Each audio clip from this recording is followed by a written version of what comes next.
o purgatório dos brancos e o paraíso dos mulatos. Para falar de homens como Zé Antônio Pimenta Bueno, o Marquês de São Vicente, que era um dos grandes traficantes de escravos, né? Vivendo no Rio de Janeiro, né? E que diziam que era mulato. Né? Evidentemente, quem era marquês e traficante de escravos não era mais negro.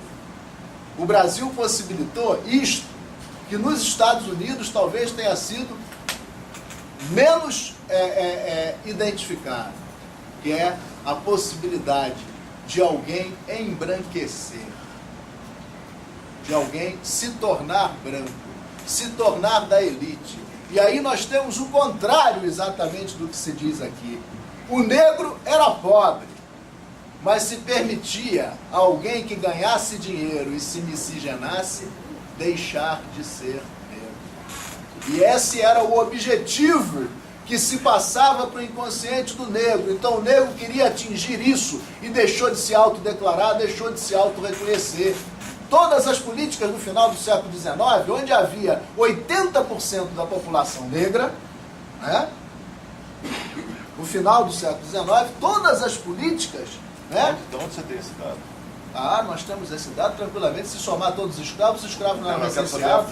Os escravos não eram recenseados. Ah, então você contou. Nos livros História Administrativa do Brasil, na coleção História Administrativa do Brasil, se você pegar nos livros do Vicente Tapajós, né, e nos livros publicados naquela série, você vai ver recenseamentos.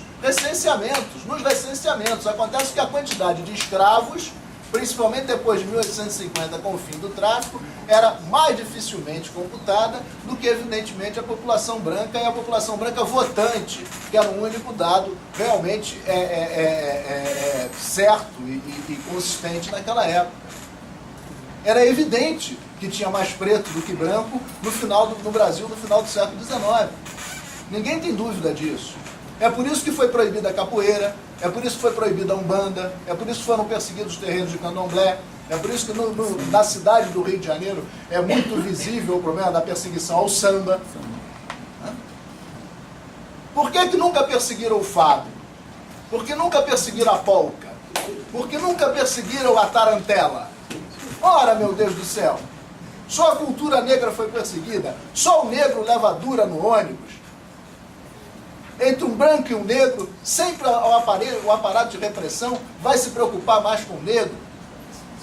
Na minha instituição, a Procuradoria-Geral do Estado, existe uma negra em 16 concursos.